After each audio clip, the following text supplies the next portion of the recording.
ভারতের অনাগ্রহ এটার পেছনে যদি কারণ হয়ে দাঁড়ায় তাহলে সেটা খুব দুর্ভাগ্যজনক হবে। আমি যদি চীনা হই খুব স্বাভাবিকভাবেই তো বলবো যে ও ভারতে যেতে পারো নাই দেখে আসলাম। আসাম থেকে ব্যবসা হবে না, শিলিগুড়িতে বাংলাদেশিদেরকে থাকতে দিবে না। সাধারণ মানুষকে যখন আপনি পেনালাইজ করেন তখন আপনাকে বুঝতে হবে যে আপনি দুই দেশের মানুষের মধ্যে একটা বড় রকমের গ্যাপ তৈরি করছেন। এই বিমস্টেক সম্মেলনে যদি বাংলাদেশ তো আগ্রহ দেখেছে মোদির সাথে বৈঠক করার বিষয়ে, দুই নেতার, যদি তারা বৈঠক করে তো একরকম, আর যদি না করে তাহলে কি মেসেজ দেবে?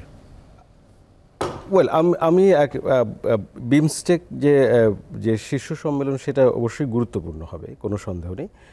এবং সেই সম্মেলনে আমাদের প্রিমিয়ার অর্থাৎ আমাদের চিফ অ্যাডভাইজার এবং ভারতের যিনি প্রধানমন্ত্রী তাদের সাথে যে বৈঠক সেটাও প্রত্যাশিত।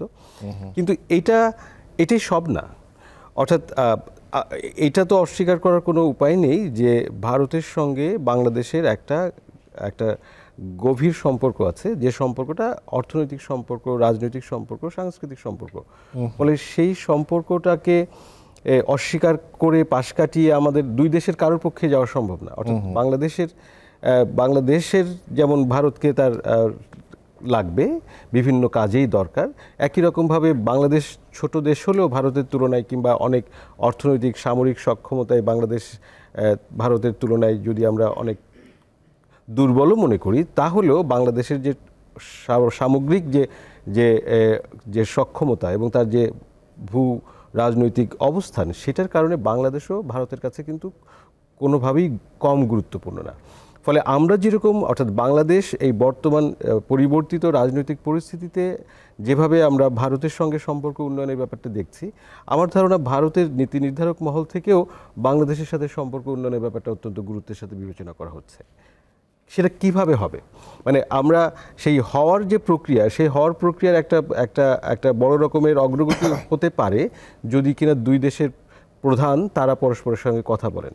কিন্তু এই পরস্পরের সঙ্গে কথা বলার আগেও এবং পরেও কিন্তু আরও অনেক রকম যোগাযোগ তৈরি হচ্ছে। সেই তার কিছু দৃশ্যমান না।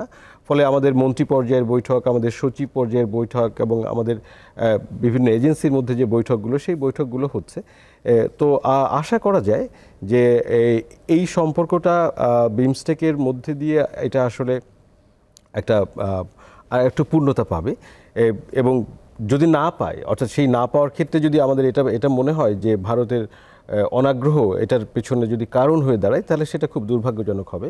কারণ এটা মানে ভারতের মিডিয়ার যত অপপ্রচারই থাকুক না কেন, আমি নিশ্চিত যে ভারতের যারা সুস্থ নাগরিক যারা আছেন এবং যে নাগরিক সমাজ আছেন, যে বিদ্বৎ সমাজ আছেন, তারা নিশ্চিতভাবে এটা স্বীকার করবেন যে বাংলাদেশের নাগরিকদের সাথে, সমাজের সাথে আমাদের একটা গভীর সম্পর্ক, ভারতের সম্পর্কটা আছে। সেই সম্পর্কটা তাদের দুই দেশের জন্যই স্বাস্থ্যকর রাখা দরকার, দুই দেশের জন্যই একটা এমন জায়গায় রাখা দরকার যেটা উভয়ের জন্য এটা উপকারী।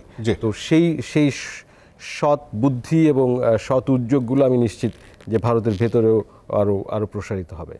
আপনি সেটা মনে করেন কিনা সাহেব এনাম খান? বিশেষ করে বিমস্টেক সম্মেলনে বাংলাদেশ থেকে তো আগ্রহ দেখানো হয়েছে, কিন্তু দেখেন এখন পর্যন্ত অনেক দিন হয়ে গেল, কিন্তু এখন পর্যন্ত তারা তেমন কিছু বলেনি। তা আপনি কতটুকু সম্ভাবনা দেখেন এই বৈঠকের? টার্মটার নাম হলো স্টকহোম সিনড্রোম। অর্থাৎ আপনি তারই প্রতি আনুগত্য প্রকাশ করতে চান যিনি আপনাকে হস্টেজ করে রেখেছে, রাইট? বিষয়টা কেন বললাম স্টকহোম সিনড্রোমটা, এটা নিয়ে আর্টিকেলও লিখেছিলাম গত জানুয়ারিতে। এইখানে বললাম এই কারণে যে প্রেস উইং থেকে, প্রধান উপদেষ্টার প্রেস উইং থেকে বক্তব্য দেওয়া হলো যে তিনি চীন যাওয়ার আগে ভারত যেতে চেয়েছিলেন এবং ভারত সে বিষয়ে সদুত্তর দেয়নি। এটা কি খুব গ্লোরিফাইড একটা বিষয় হলো? না, রাইট? তার মানে ভারত দেয়নি বলে আপনি চীন যাচ্ছেন, এটা কি? সুতরাং পররাষ্ট্র মন্ত্রণালয়ের যে দায়িত্ব সেটা পররাষ্ট্র মন্ত্রণালয়েরই পালন করা দরকার।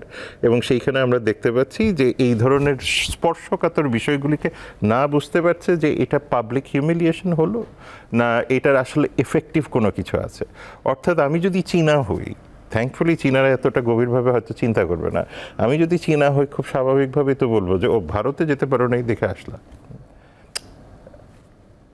খেয়াল করেন আপনি, এগুলি খুবই ক্রিটিক্যাল ইস্যুস, ছোট ইস্যুস, বাংলাদেশে একটু আমাদের সেন্সিবিলিটির অভাব প্রায়ই থাকে বলে এই বিষয়গুলি আমরা বুঝতে পারি না। বিমস্টেকের ক্ষেত্রেও তাই, যে পত্র দিয়ে জানানো হয়েছে যে একটা সাইড মিটিং করার জন্য, ভারত ডেফিনেটলি এটার অপরচুনিটি নিয়ে পরের দিন পত্র তার প্রেস স্টেটমেন্টে বা প্রেস ব্রিফিংয়ে বলে দিয়েছে বিবেচনা করা হচ্ছে, অ্যাজ ইফ প্রবলেম আমি তৈরি করেছি, সুতরাং আমার এখন সর্বোচ্চ কাজ হলো ভারতের সাথে মানে ঠিকঠাক করা। প্রবলেমটা কি বাংলাদেশি মানুষ করেছিল কিনা 5ই সেপ্টেম্বর, 5ই আগস্ট? বাংলাদেশের মানুষ তো করেনি, এটা ইন্ডিয়ান মিডিয়া করছে।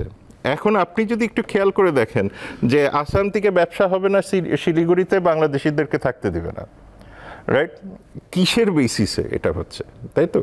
ট্রেড, ইনভেস্টমেন্ট, মানে কেউ এই জিনিসটা সহজে বলতে পারে না যে ভারতের অর্থনীতিতে বাংলাদেশের কন্ট্রিবিউশনটা কতটুকু। বারবার কিন্তু ঘুরে ফিরে দেখবেন যে ভারতের কন্ট্রিবিউশন বাংলাদেশের অর্থনীতিতে কতটুকু। আপনি দেখেন, আপনি এনভায়রনমেন্টাল ড্যামেজ দিয়ে দেখেন না, যদি আপনি রিভারাইন ইয়েগুলি দিয়ে দেখেন না কেন, আপনার ওয়াটার বডিজগুলি দিয়ে দেখেন না কেন, ড্যামেজ কতটুকু, আপনার বেনিফিট কতটুকু, যদি আমি হিসাবে করি। কিন্তু বাংলাদেশ তো গত 50 বছর ধরে ভারতকে সহানুভূতিশীল একটা প্রতিবেশী হিসেবেই দেখার চেষ্টা করেছে। এখন মুশকিল হলো বর্ডার কিলিং থেকে শুরু করে পানি আপনি কিছুই দিবেন না, আবার এই দিক থেকে একবার বলেন মংলা পোর্ট নিয়ে যাব, তা আরেকবার বলেন বাংলাদেশ কোথায় এয়ারপোর্ট করতে পারবে কি পারবে না, বিচিত্র রকমের প্রবলেম। এই প্রবলেম নিয়ে তো বাংলাদেশের অর্থনীতি সামনে আগাবে না। সুতরাং সেই জায়গাতে আমার কাছে মনে হয় যে ভারতের সাথে সম্পর্ক যদি ঠিক করতে হয়, এটা বাংলাদেশের আগ্রহের কোনো অভাব নেই, এবং এই বিষয়গুলি বারবার বিভিন্নভাবে কিন্তু ভারতকে প্রশ্নগুলি, এই গুডউইল বার্তাগুলি কিন্তু দেয়া হয়েছে, সেটা সাধারণ মানুষ দিয়েছে। অথচ আজকে পর্যন্ত ভিসার ব্যাপারে তারা মনে করেন যে তাদের সিকিউরিটি প্রবলেম। আমেরিকানরা ভিসা দিচ্ছে, ইউরোপিয়ানরা ভিসা দিচ্ছে, মানে কে ভিসা দিচ্ছে না দিচ্ছে, অথচ আবার ইমিডিয়েট প্রতিবেশী। আপনার যদি এখানে প্রবলেম হয়, সিকিউরিটি যারা সিকিউরিটি এক্স্যাক্টলি আপনার ছাড়াই তাদের এবং যারা বাংলাদেশে যারা কনভিক্টেড ক্রিমিনাল এবং যারা 5ই আগস্টের পরে যাদেরকে বাংলাদেশের আইনে দোষী সাব্যস্ত এখনো পূর্ণাঙ্গভাবে না করা হলো, দোষী হিসেবে চিহ্নিত করা হয়েছে, তারা তো টেকনিক্যালি আমাদের জন্য তো ক্রিমিনাল, রাইট? আইন অনুযায়ী আপনি স্বাধীন সার্বভৌমত্ব রাষ্ট্রকে যদি স্বীকার করেন, তার আইনকেও আপনাকে স্বীকার করতে হবে। সেই স্বীকার অনুযায়ী তো যারা ফিউজিটিভ, যারা তাদের বহুত লোকজন আমরা পত্রপত্রিকার মাধ্যমে দেখেছি ভারতেই আছেন। তো সুতরাং সাধারণ মানুষকে যখন আপনি পেনালাইজ করেন, তখন আপনাকে বুঝতে হবে যে আপনি দুই দেশের মানুষের মধ্যে একটা বড় রকমের গ্যাপ তৈরি করছেন। অর্থাৎ ভারতের সাধারণ মানুষের মধ্যে বার্তা পাঠাচ্ছেন যে বাংলাদেশের সবাই হলো হোস্টাইল টুয়ার্ডস ভারত। সাধারণ মানুষ কি হোস্টাইল নাকি? কৃষক হোস্টাইল, ব্যবসায়ী হোস্টাইল, সাধারণ মানুষ যে খেটে খায়, যে ভারতে যায় একটু চিকিৎসার জন্য, যে ভারতে যায় একটু ট্যুরিজমের জন্য, যে ভারতে যায় একটু আত্মীয় স্বজনের সাথে দেখা সাক্ষাৎ করতে, মানে ওখানে গিয়ে কি করবে? মানে ভারতের অর্থনীতি যদি আপনি হিসাব করেন না কেন, মারুফ ভাইরা ইকোনমিক্সের মানুষ, ওনারা আমার চেয়ে ভালো বলতে পারবে যে বাংলাদেশের হোমোজিনাস ইকোনমি যদি দেখেন, হোমোজিনাস স্কেলে ইকোনমি যদি দেখেন, একটা কনসিস্টেন্সি আছে। ভারতে ওই কনসিস্টেন্সিটা নাই। সুতরাং আমি বাংলাদেশ থেকে পালাই গিয়ে ভারতে আসলে অর্থনৈতিকভাবে কতটুকু বেনিফিটেড হবে? বাংলাদেশের মানুষের তো পালিয়ে যখন থাকার কোনো, ভারতের মানুষ বাংলাদেশে এসে থাকার অনেক কারণ আছে, তারা কাজ করছে এবং সেটা বললেই তখন ভারতীয় মিডিয়া বলবে যে না না ওটা তো কারণ তারা তো এসে তো দেখে নাই। না না, এখানে তো যে কাজ করছে তাদের তো এমনকি ওয়ার্ক পারমিটও নেই, মানে ইললিগালিও কাজ করছে। এবং সেইগুলি যদি ইললিগালও এই গভর্নমেন্ট যদি দেখা শুরু করে যে ইললিগাল, তাহলে তো আমার মনে হয় যে গ্লোবাল নিউজগুলি আরেকটু অন্যরকম ভাবে লেখা হবে। অবশ্যই। এবং আমি মনে করি যে হয়তোবা ভবিষ্যতে এই বিষয়গুলি সামনে আসবে। ফিরে যাই ওই স্টকহোম সিনড্রোমে, যে এই যে দুর্বলতাগুলি সরকার দেখান, একদিকে এটা করছেন, আরেকদিকে চীন যাচ্ছেন, আরেকদিকে আপনি এত কিছু করছেন, মানে আপনার ফরেন পলিসির ইন্ডিপেন্ডেন্সটা নিয়ে আমি অত্যন্ত আনন্দিত এবং গর্বিত ব্যাপারটাতে। কিন্তু মুশকিলটা হচ্ছে যে আপনি যখন অ্যাডমিনিস্ট্রেটিভভাবে জিনিসগুলিকে হ্যান্ডেল করতে যাচ্ছেন, সেইখানে কম্পিটেন্সির জায়গাতে আমার মনে হয় আমাদের একটু চিন্তা ভাবনা করা দরকার।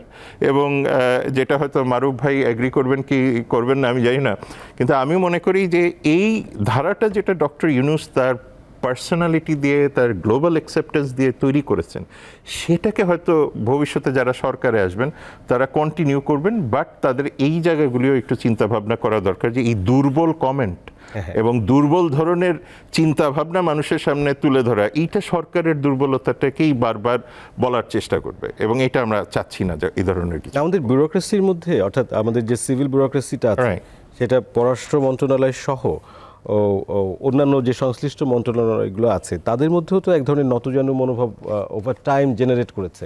তো সেখান থেকে বেরিয়ে এই স্বাধীন চেতা একটা সার্বভৌম পররাষ্ট্রনীতির জন্য যে সেটাকে প্রকাশ করার জন্য যে দক্ষ কর্মী বাহিনী দরকার, সেটার একটা ঘাটতি আমার কাছে মনে হয় যে এখনো আছে। অর্থাৎ আমাদেরকে রিওরিয়েন্ট করার ব্যাপার আছে এই ওভারঅল ব্যুরোক্রেসিকে।